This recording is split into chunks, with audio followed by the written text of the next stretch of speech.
फरीदाबाद तिगांव हांडा club द्वारा 2 दिवसीय fitness महोत्सव के आयोजन के तिगांव के स्थानीय भाजपा विधायक राजेश नागर ने दीप प्रज्वलित कर शुभारंभ किया। इस कार्यक्रम में भारत के पेशेवर पहलवान द ग्रेट खली ने पहुंचकर कार्यक्रम की शोभा बढ़ाई। युवाओं में जोश फूंकते हुए खली ने कहा कि युवा अपनी तंदुरुस्ती पर ध्यान दें, क्योंकि अगर हम तंदुरुस्त हैं तो विदेश में भी डंका बज सकता है। साथ ही साथ भाजपा विधायक राजेश नागर ने बताया कि इस महोत्सव का मुख्य उद्देश्य युवाओं को पढ़ाई के साथ साथ खेलों की ओर अग्रसर करना है, ताकि जिस तरह हमारे देश के युवा विदेशों में जाकर खेलों में अपना परचम लहरा रहे हैं, इस तरह इसी कार्यक्रम में प्रेरणा लेकर आने वाले समय में देश का नाम विदेशों में भी रोशन कर सकते हैं। साथ ही साथ विधायक ने बताया कि खेलों में व्यक्ति का व्यक्तित्व निखारता है और मानसिक तनाव भी दूर करता है। हमारी सरकार ने भी नई खेल नीति लागू कर खिलाड़ियों को उत्साहवर्धन किया है और प्रोत्साहन के नए आयाम भी कायम किए हैं। दिखाई दे रही है नजर तिगांव गांव का है, जहां पर हांडा क्लब के द्वारा फिटनेस महोत्सव कार्यक्रम का आयोजन किया गया। इस कार्यक्रम में भाजपा के स्थानीय विधायक राजेश नागर ने दीप प्रज्वलित कर कार्यक्रम की शुरुआत की। इस मौके पर हॉलीवुड और बॉलीवुड फिल्मों में कार्य कर चुके हिमाचल प्रदेश के पेशेवर पहलवान द ग्रेट खली ने भी युवाओं को फिटनेस के प्रति जागरूक करने के लिए इस महोत्सव में पहुंचकर जिससे कार्यक्रम की शोभा बढ़ाई। फिटनेस महोत्सव का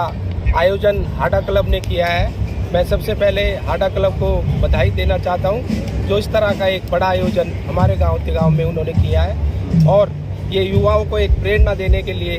एक महोत्सव हो रहा है, जिससे जो हमारे युवा आजकल भटक चुके हैं, जो आजकल हमारे बच्चे स्कूल नहीं जा पा रहे हैं, मोबाइल में लगे रहते हैं या अपने सेहत के ऊपर ध्यान नहीं दे रहे हैं, खेलों के ऊपर ध्यान नहीं दे रहे हैं, तो एक जागरूकता के तहत ये कार्यक्रम किया जा रहा है और उम्मीद है कि हमारे युवा इसे कुछ सीख कर जाएंगे। युवाओं को ग्रेट खली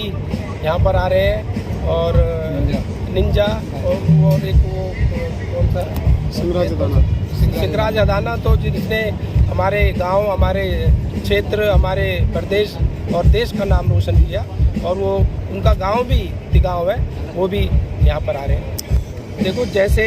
आज के टाइम में पढ़ाई भी ज़रूरी है, उसके साथ साथ आज जो स्ट्रेस इतना बढ़ गया है लाइफ में, उसके लिए हमें खेलों के ऊपर भी ध्यान देना पड़ेगा और हमारी सरकार, केंद्र सरकार भी और प्रदेश सरकार भी खेलों के ऊपर बहुत ध्यान दे रही है। जैसा कि हमने देखा ओलंपिक्स में, पैरालंपिक्स में जो हमारे खिलाड़ी पदक जीत कर लाए, उसमें बहुत बड़ी एक प्रेरणा हमारे प्रधानमंत्री जी की भी रही, जो उन्होंने उनसे फ़ोन पर बात की। उसी तरह से हमारे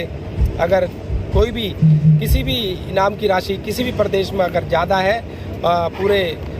भारत में तो हरियाणा प्रदेश में है, उसके साथ साथ और भी उनको सुविधाएं दी जा रही हैं। इनाम के साथ साथ रहने के लिए प्लॉट और सरकारी नौकरी, इस तरह से। और हमारी सरकार और भी खेलों पर ध्यान दे रही है, कुछ स्टेडियम बना रही है, गांव-गांव में व्यायामशाला बना रही है और नए कोचेस अपॉइंट किए जा रहे हैं और इस तरह की बहुत सुविधाएं हमारी सरकार दे रही है। खिलाड़ियों के प्रति आपकी जो प्रेरणा ज़्यादा है, जैसा कि आप देखा गया कि सिंगराज अदाना ने भी आपकी काफ़ी तारीफ की थी, तो उसके बारे में क्या कहते हैं? देखो, खिलाड़ी जो भी है उसको अगर हम फैसिलिटीज़ नहीं देंगे या उसके बारे में हम उसके एक प्लेटफॉर्म नहीं देंगे, तो वो